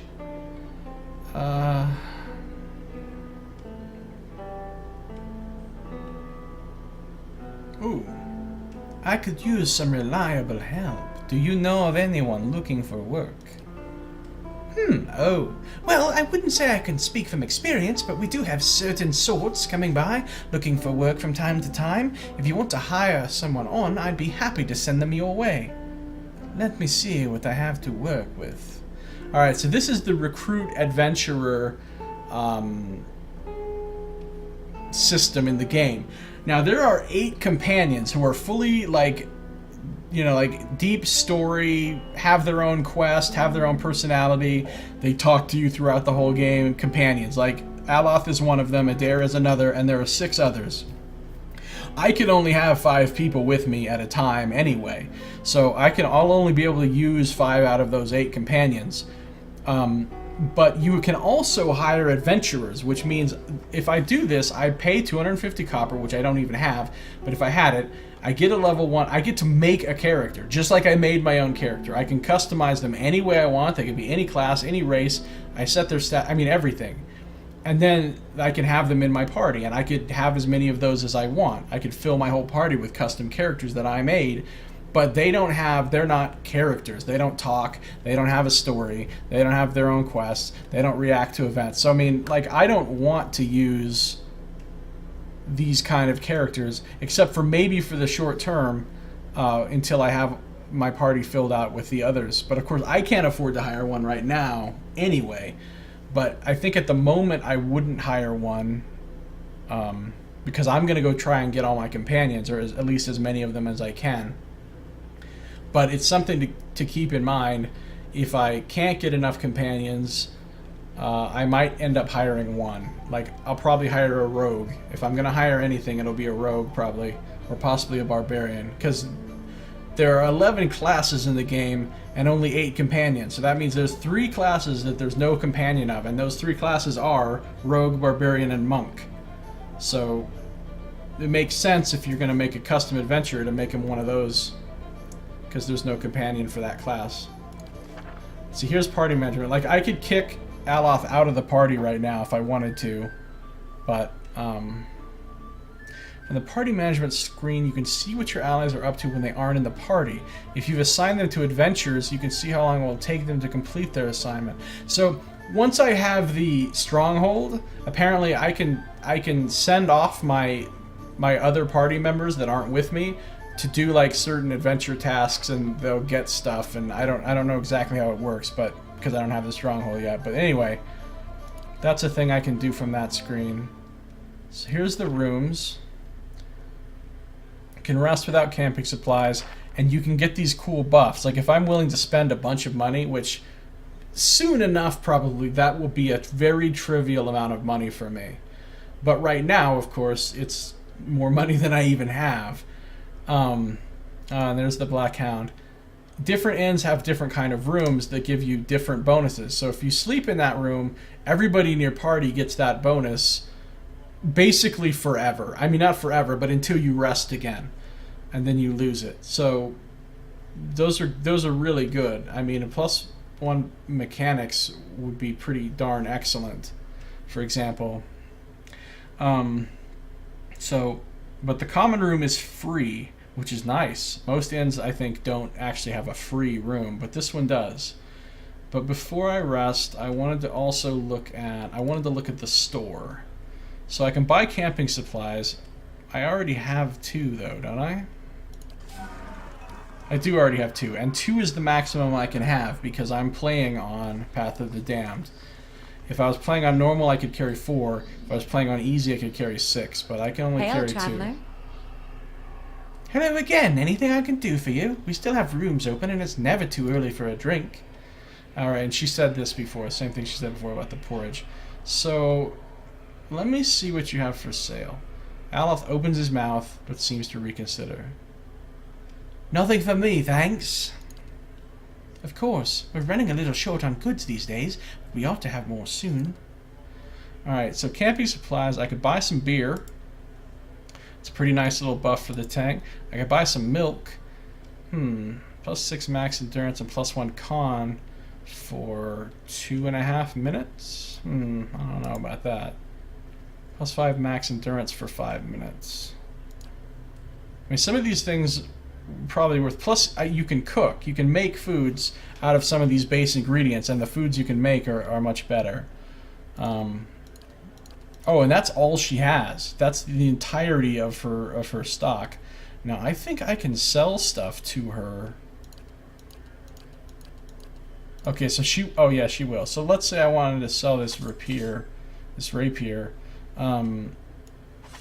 I think I can sell her as much stuff as I want. Ooh, the Disappointer's worth a lot of gold, considering what a shitty weapon it is. I don't know if, like, if I take these to a blacksmith, if they'll pay me more than the person in the inn would pay me. I kind of don't think so, though. Like, if I look at my crossbow, it has a value of 10 copper. I think that's just the value. Like, let's say I pull out 5 copper, 10 copper. Let's say I pull one of these hunting bows out. And this poleaxe.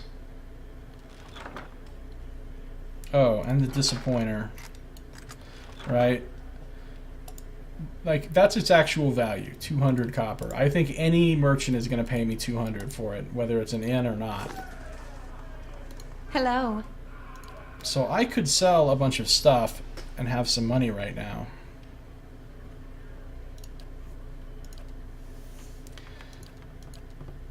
So yeah, let's sell the Disappointer. Poleaxe, a hunting bow. In fact, while we're at it, I'm gonna keep a couple of bows in case I want them. I'm gonna keep a hatchet. I'm gonna keep...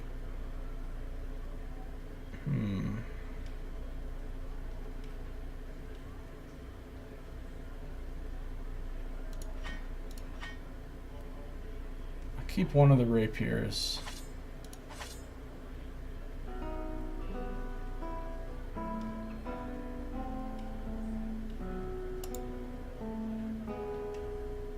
Plus 5 accuracy.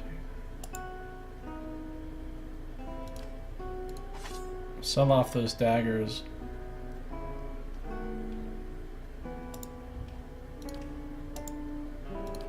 Sell off a couple of these shields.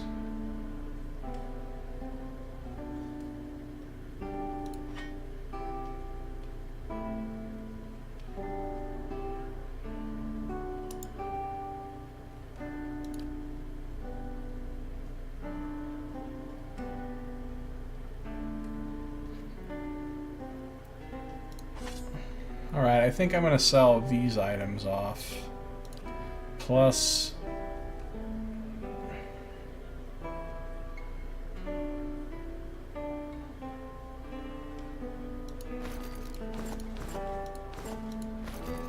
most of my armor's here. I'm going to sell the Hat of Shame. I'll keep the Obsidian Cloak, though. I'm gonna hold on to my torches in case I need to. Now, wolf hides, I don't think I can use them for anything. I'll look in a second. And my ingredients, I'm not gonna sell any of those, of course. Okay, so I'm going to get 475 copper for all that stuff, which is awesome. That's going to vastly increase my amount of available cash. So now if I wanted to, like, recruit a couple adventurers, I could, but I'm not going to right now. If I needed to buy more camping supplies, I could, but I can't because I can only carry 2. Do I want to buy some of this, like, beer and...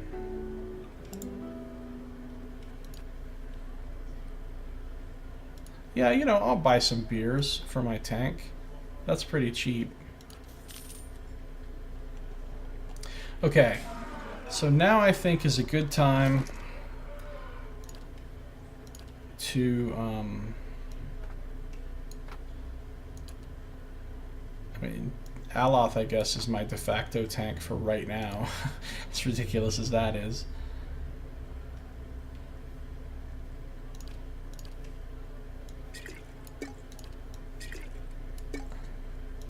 Okay, cool. Time to rest. I don't know what's going to happen when I rest, so like maybe some plot stuff. Because the game, when the game tells you to go rest, that means some plot stuff is going to happen when you go rest.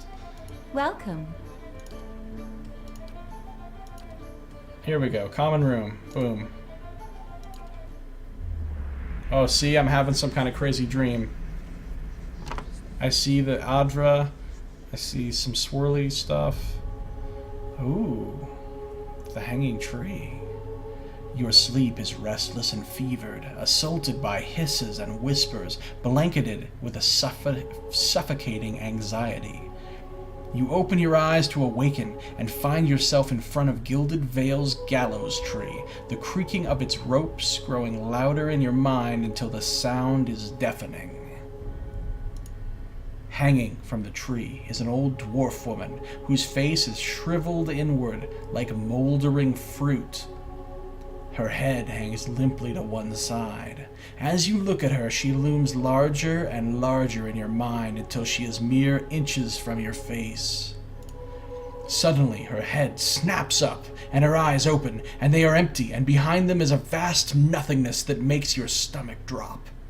Her mouth slowly parts, and with a gust of rancid air, she speaks a word.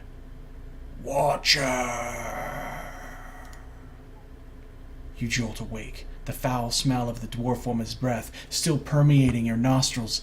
Sweat runs down your face in thick droplets, and your skin is soaked from head to toe. You remember the woman. You remember seeing her decaying face when you spoke with the magistrate. He called her an animancer. Though it fills you with a new, queasy apprehension, you feel a strange compulsion to see this woman once more, if only to confirm she is truly dead. Okay, so important plot dream had. Awesome. Okay.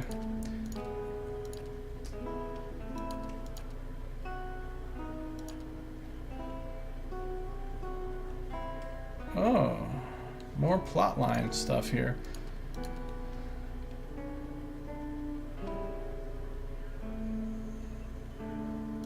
Find the dwarf woman from the dream. In my dream, I heard a message from a woman, a dead woman, hanging from the tree that stands at the center of Gilded Vale. It may be nothing more than a dream, but there was a strange realism to it. I need to return there and see for myself whether there was anything to it. My condition is not lifted, and I am not sleeping well. Right.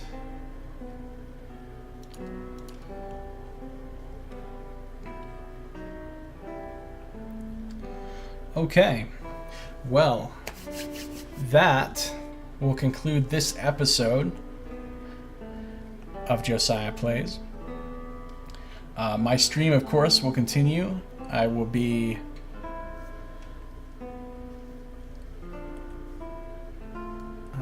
back in just a moment.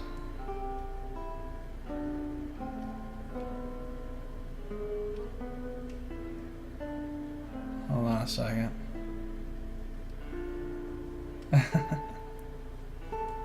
My buddy sent me a picture of a fortune cookie fortune that says a small donation is called for. It's the right thing to do. And he texted me, is call for, bud. Is call for. That's makes me happy. That's the kind of shit we constantly send each other.